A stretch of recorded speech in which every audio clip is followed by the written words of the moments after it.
and girls. I am so glad you joined me today.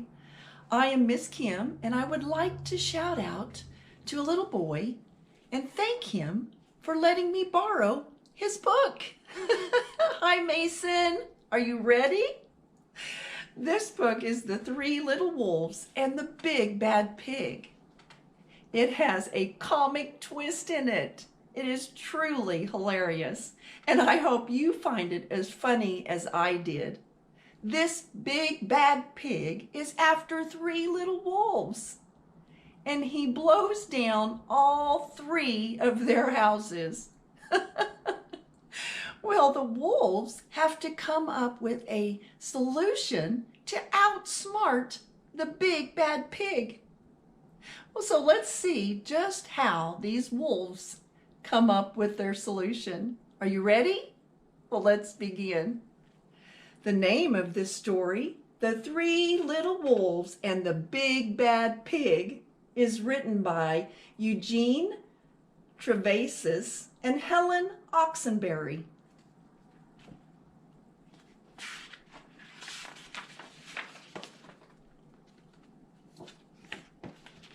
Once upon a time, there were three cuddly little wolves with soft fur and fluffy tails who lived with their mother. The first was black, the second was gray, and the third was white. One day, the mother called the three little wolves around her and said, "My children, it is time for you to go out into the world. Go and build a house for yourselves, but beware of the big bad pig." "Don't worry, Mother, we will watch out for him," said the three little wolves, and they set off. Soon they met a kangaroo who was pushing a wheelbarrow full of red and yellow bricks. "Please, will you give us some of your bricks?" asked the three little wolves. "Certainly," said the kangaroo, and she gave them lots of red and yellow bricks. So the three little wolves built themselves a house of bricks. Wow, look at them go.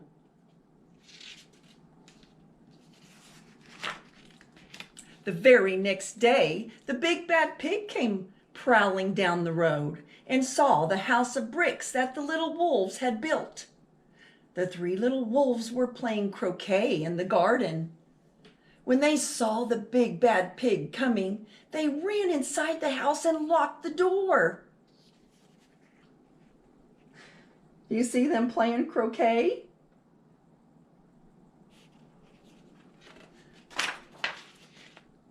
The pig knocked on the door and grunted, little wolves, let me come in."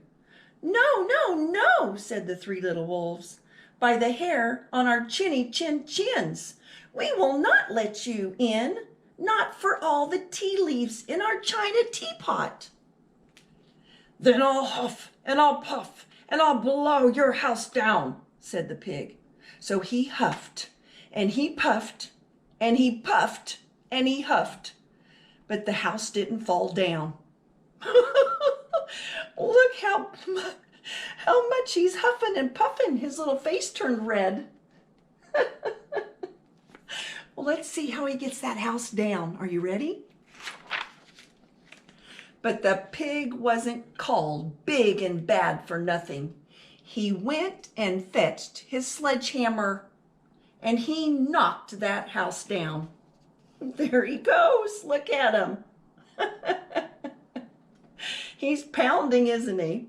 The three little wolves only just managed to escape before the bricks crumbled, and they were very frightened indeed. See him sneaking out the window? Off they go.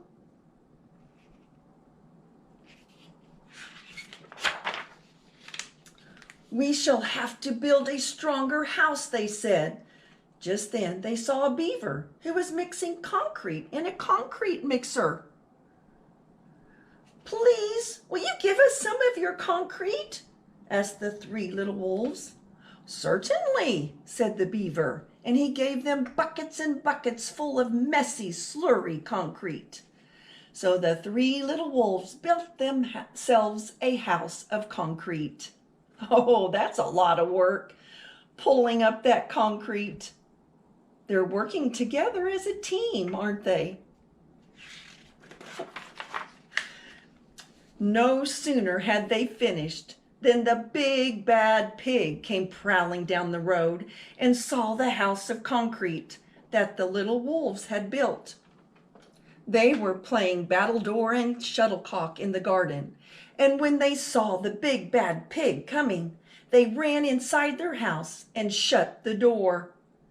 The pig rang the bell and said, "Little frightened wolves, let me come in." "No, no, no," said the three little wolves. "By the hair on our chinny chin chins, we will not let you in, not for all the tea leaves in our china teapot." "Then I'll huff and I'll puff, and I'll blow your house down," said the pig. So he huffed and he puffed and he puffed and he huffed, but the house didn't fall down. Oh no, what is he going to do next? But the pig wasn't called big and bad for nothing. He went and fetched his pneumatic drill and smashed the house down. Oh my word, look what he's doing now. Well, there you go. The three little wolves managed to escape, but their chinny chin chins were trembling and trembling and trembling. Whoa, that was a close call for those little wolves. "We shall build an even stronger house," they said, because they were very determined. Just then, they saw a truck coming along the road carrying barbed wire, iron bars, armor plates, and heavy metal padlocks. "Please, will you give us some of your barbed wire, a few iron bars and armor plates, and some heavy metal padlocks?" they said to the rhinoceros who was driving the truck. "Sure," said the rhinoceros, and he gave them plenty of barbed wire, iron bars, armor plates, and heavy metal padlocks. He also gave them some plexiglass and some reinforced steel chains, because he was a generous and kind-hearted rhinoceros. So the three little wolves built themselves an extremely strong house. It was the strongest, securest house one could possibly imagine. They felt absolutely safe. Well, I should say. Look at that. It's almost like Fort Knox. What a nice rhinoceros. Let's see what happens. How do you think the big bad pig is going to get inside this house? Let's see.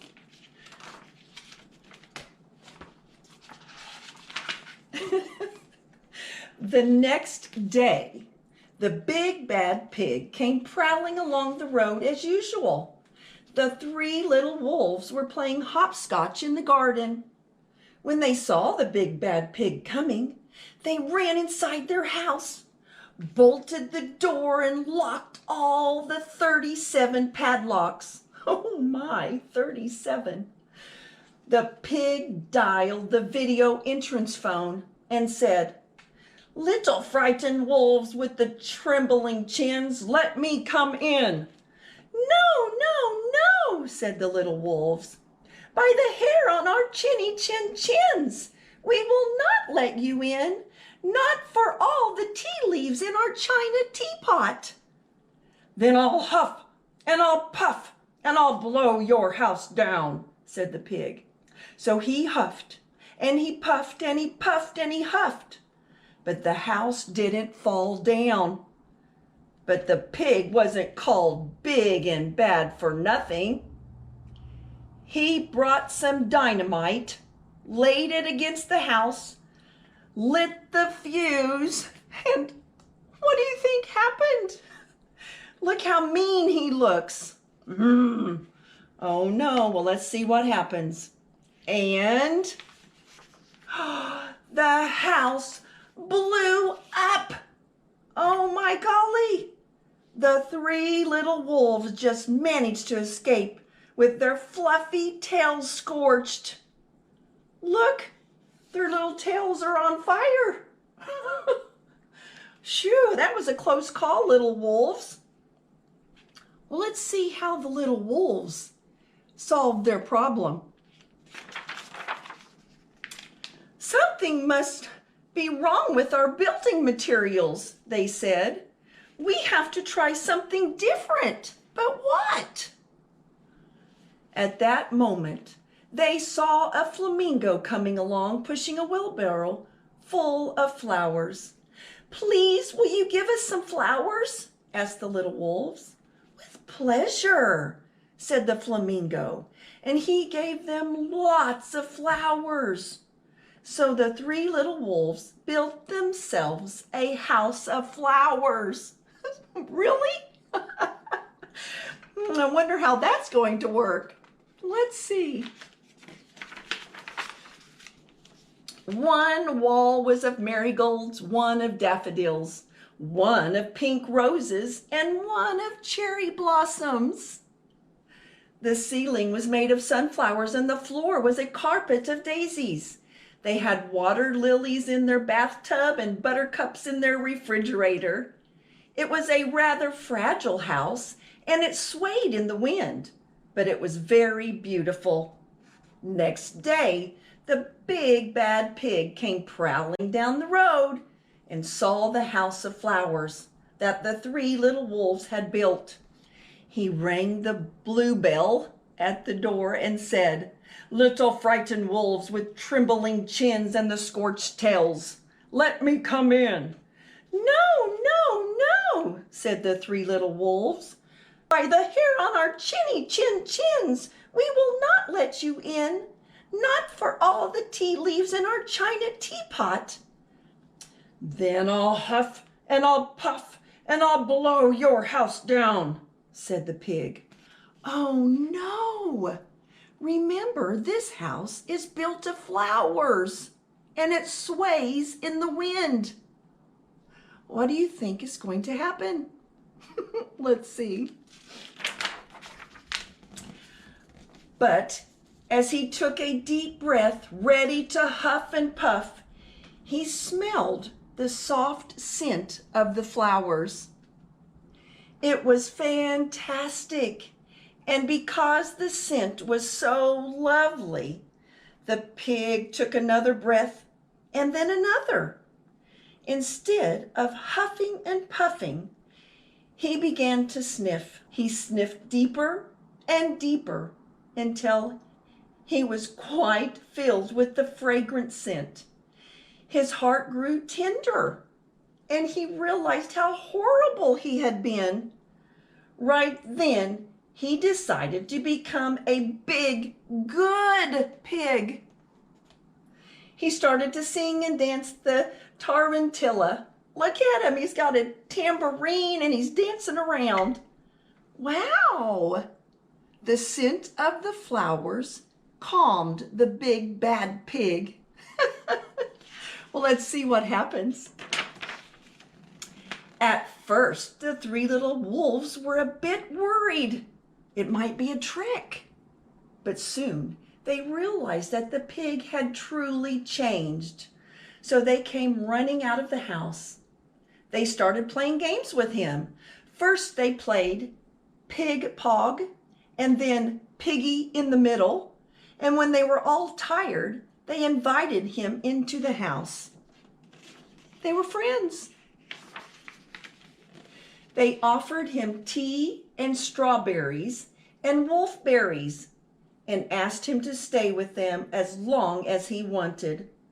The pig accepted, and they all lived happily together ever after.